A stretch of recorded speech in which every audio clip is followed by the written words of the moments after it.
السلام علیکم ورحمۃ اللہ وبرکاتہ۔ کیسے ہیں آپ سب لوگ؟ الحمدللہ، امید ہے کہ ایمان کی اچھی حالت میں ہوں گے۔ میں نے آج جس موضوع کا انتخاب کیا ہے وہ ہے عورت کی عظمت، نبی پاک کے فرمان سے۔ عورت جو ہے دیگر مذاہب کی بنسبت اسلام میں عورت کو بہت بلند مقام سے نوازا گیا ہے۔ اس بات کا اندازہ آپ اس حدیث مبارکہ سے کر سکتے ہیں کہ جنت ماں کے قدموں تلے ہے، لیکن یہ عزت و مقام عورت کو اسی صورت میں نصیب ہوتا ہے جب وہ اسلام کی متعین کردہ حدود کے اندر رہ کر اپنی زندگی بسر کرے۔ اسلام جس طرح خاندان کی تنظیم کرتا ہے، اس میں عورت کو امتیازی حیثیت حاصل ہے۔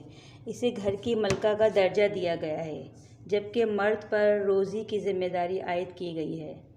لیکن اس کا یہ مطلب ہرگز نہیں کہ عورت کو گھر سے باہر قدم رکھنے سے ہی منع کیا گیا ہے۔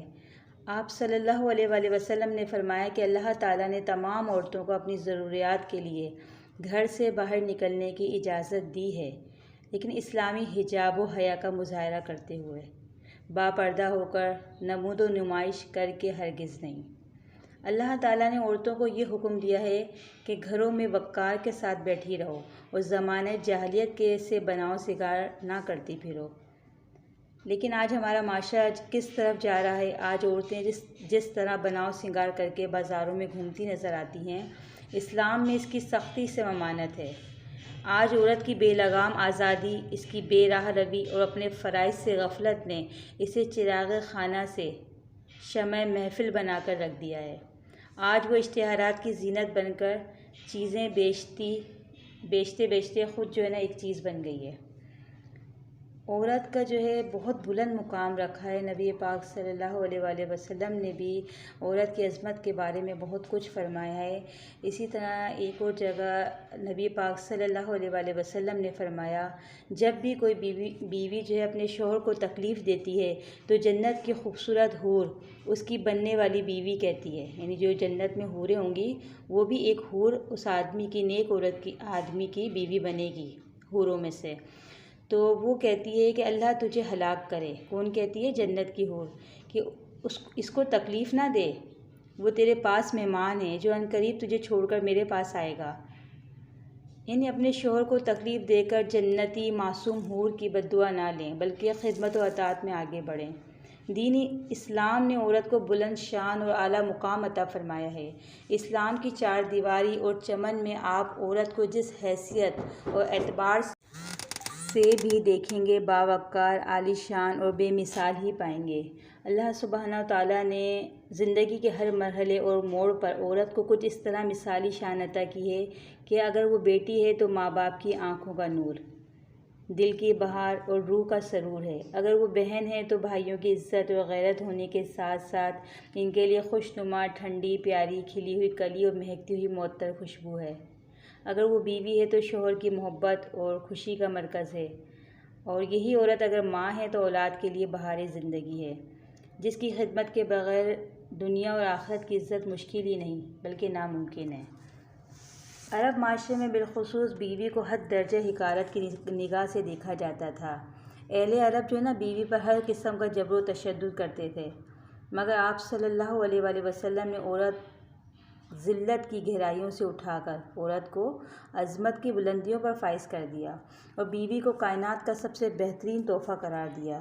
حضرت عبداللہ بن عمر رضی اللہ تعالیٰ عنہ کہتے ہیں کہ رسول اللہ صلی اللہ علیہ وآلہ وسلم نے ارشاد فرمایا، دنیا جو ہے نا ساری کی ساری فائدہ اور ساز و سامان ہے، اس میں سونا، چاندی، بنگلے، محل اور مال و دولت سمیت خزانوں کے دریا ہیں، مگر ان ساری نعمتوں کے باوجود دنیا کا سب سے بہترین فائدہ اور سامان جو ہے نا نیک بیوی ہے۔ سبحان اللہ۔ اس حدیث مبارکہ کی روشنی میں ہر عورت کو اپنی عظمت، بلندی اور شان کا خیال رکھنا چاہیے اور اپنے کردار و عمل سے یہ حقیقت منوانی چاہیے کہ میں واقعتاً اس دنیا کی سب سے بہترین تحفہ ہوں، میرے بغیر گلشن حیات میں نکھار اور بہار کبھی نہیں آ سکتی۔ مگر وائے افسوس، ناکامی کہ آج وہی بیوی جو دنیا کا بہترین سامان تھی، اپنی کمزوریوں اور کوتاہیوں کی وجہ سے وبال جان بن چکی ہے۔ دوسری حدیث میں حضرت نبی کریم صلی اللہ علیہ وآلہ وسلم نے بیوی کی عظمت کو بیان کرتے ہوئے ارشاد فرمایا کہ 3 چیزوں کا دنیا میں مل جانا بہت بڑی سعادت ہے۔ ایسا شخص خوش بخت اور کامیاب ہے جو دنیا میں مندرجہ ذیل 3 چیزیں حاصل کر لیتا ہے، یعنی نیک بیوی، ضروریات کے مطابق ذاتی گھر، ضرورت کے مطابق سواری۔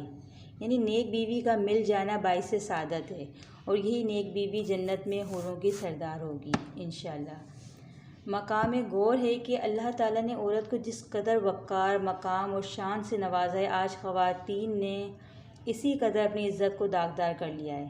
کچھ نے دنیا داری، حوث پرستی اور آوارگی کی خاطر، اور کچھ نے دینداری اور مذہب کی آڑ لے کر غرض ہر طرف حوث پرستی، بد زبانی، تیزی، چالاکی، دو رنگی پالیسی، فیشن و فحاشی اور آوارگی عروج پر ہے، جبکہ 4 دیواری کی ملکہ، اندرون خانہ کی شہزادی، عفت و عصمت کا پیکر، شرم و حیا کی پتلی، حضرت آدم علیہ السلام کی بیٹی کا ایسی حرکتیں کرنا اس کی فطرت، طبیعت، شان اور مزاج کے سراسر خلاف ہے۔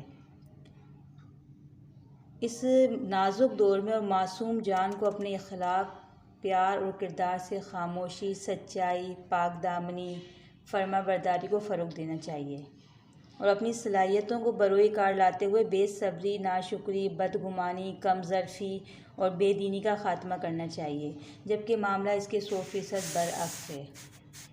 آج پڑھی لکھی خواتین اس موضوع پر تو بہترین کالم لکھتی ہیں کہ عورت مظلوم ہے، اسے اس کے حقوق نہیں ملتے، اس پر ظلم ہوتا ہے، مگر اس کی مظلومیت کے اسباب، وجوہات اور وہ حرکتیں جس کی وجہ سے عورت کو ذلت کا سامنا ہے، ان کا تذکرہ تو کیا اشارہ تک نہیں ہوتا۔ اور پھر جب مظلوم خواتین داستان ظلم سناتی ہیں تو اپنے آپ کو معصوم عن الخطا، بری الذمہ اور پاک صاف ثابت کرنے کے لیے زمین و آسمان کے کلابے ملا دیتی ہیں۔ کیا ہم نے سنجیدگی اور انصاف کی نظر سے کبھی غور کیا ہے کہ آخر کیا وجہ ہے کہ ہزار چھان پھٹک اور سوچ بچار کے باوجود جب رشتے کا انتخاب کیا جاتا ہے اور شادی ہو جاتی ہے تو کچھ ہی عرصے کے بعد محبتیں نفرتوں میں، قربتیں دوریوں میں اور چاہتیں سازشوں میں بدلنا شروع ہو جاتی ہیں، اختلافات بڑھ جاتے ہیں، حتیٰ کہ بسا اوقات یہ گلشن حیات اجڑ کر رہ جاتا ہے۔ تعجب، حیرانی اور ظلم کی بات تو یہ ہے کہ بہت سی پڑھی لکھی خواتین، دوسروں کو وفا کا درس دینے والی، دوسروں کو قرآن و حدیث سمجھانے اور سکھانے والی، کالجوں، اسکولوں اور مدرسوں میں طالبات کی تربیت کرنے والی بھی طلاقیں لے کر گھروں میں بیٹھی ہیں، اور کتنی ایسی ہیں جو تنگی اور مجبوری سے زندگی کے سانس پورے کر رہی ہیں۔ آخر کیوں؟ کیا سارا قصور خاوند کا ہے؟ کیا بلا وجہ خاوند نے اتنا بڑا قدم اٹھایا؟ کیا شوہر کو سکون، محبت، عزت کی چاہت اور ضرورت نہیں؟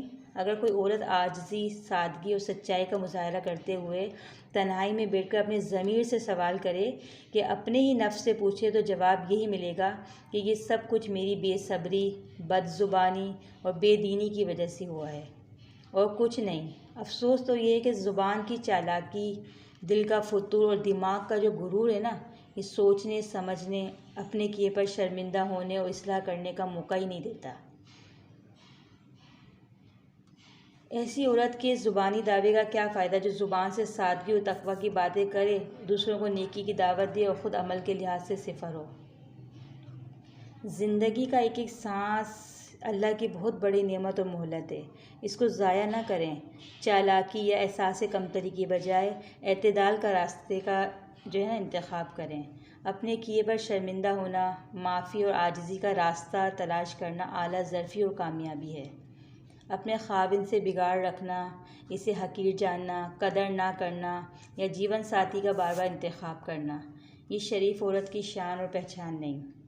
اس مسئلے پر اپنا دل و دماغ اور آنکھیں کھول کر غور کریں اور کسی اچھے فیصلے پر پہنچیں۔ یہ بھی ذہن میں رکھیں کہ شیطان سب سے زیادہ اس وقت خوش ہوتا ہے جب میاں بیوی میں جدائی ہوتی ہے۔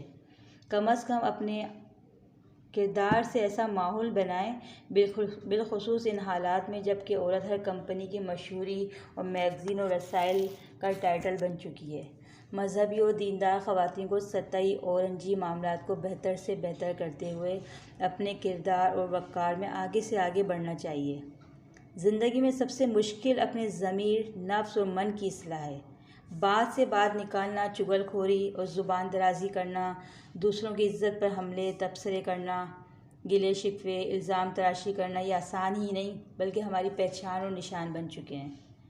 ضرورت اس بات کی ہے کہ عملی جذبے کو پروان چڑھایا جائے، اپنے آپ کو حقیر، فقیر اور گناہ گار سمجھتے ہوئے اصلاح کی جائے، اور اچھی طرح جان لیں کہ دنیا میں ایک ہی انسان ہے جب تک بدلنا اور بدل کر کامیاب زندگی بسر کروانا آپ کے مکمل اختیار میں ہے، اور وہ انسان آپ خود ہی ہیں۔ یاد رہے، جس عورت میں یہ سب کمزوریاں اور خامیاں ہیں نا، وہ دنیا اور آخرت میں ناکام عورت ہے، چاہے ڈگریوں کے انبار لگا چکی ہو۔ اور جو عورت ان نقائص یعنی نقص سے پاک ہے، ان کو ختم کرنے کے لیے کوشاں ہے، وہ کامیاب اور معزز اور بہترین مثالی عورت ہے۔ جس دن سے عورت ان شیطانی حملوں کو سمجھ کر ان سے بچنے کی کوشش اور پکا ارادہ کرے گی، انشاءاللہ معاملات اسی دن سے بہتر ہونا شروع ہو جائیں گے۔ یہ خامیاں اور برائیاں ختم کرنے کے لیے بھی کچھ وقت چاہیے، کچھ حوصلہ اور ظرف چاہیے۔ اللہ تعالی ہمیں عطا کر دے اور زندگی کے 4 دن باوقار طریقے سے گزارنے کی توفیق عطا فرمائے۔ جو خواتین اسلام باحیا، خاموش طبع، سادگی اور تقوی، صبر، شکر اور اس دنیا فانی میں آخرت کی تیاری میں مصروف ہیں، اللہ ان کی حفاظت فرمائے، ان کی عزت و عظمت اور وقار میں اضافہ فرمائے، اور یعنی پاک عورتوں میں ان کا شمار فرمائے۔ اللہ سے دعا کرتی ہوں مجھے بھی اللہ رب العالمین ان عورتوں میں شامل کرے جو میں نے آج یہ بیان آپ کے سامنے پیش کیا ہے، اور ہمیں بھی ایسا بنا دے کہ ہمارا رب ہم سے راضی ہو جائے، اور ہمیں بھی ان معزز خاتون میں بنا دے کہ جن کا ذکر آسمانوں میں کیا جاتا ہے۔ میں بھی ایک انسان ہوں، آپ کی طرح میں بھی ایک عورت ہوں، لیکن ہر انسان جو ہے کے اندر کوتاہیاں، خوبیاں، خامیاں ضرور ہوتی ہیں، اور انسان ویسے بھی خطا کا پتلا ہے۔ اللہ سے دعا کرتی ہوں جو کچھ میں نے کہا اور آپ لوگوں نے سنا، اللہ رب العالمین ہمیں اس پر عمل کرنے کی توفیق عطا فرمائے۔ السلام علیکم ورحمۃ اللہ وبرکاتہ۔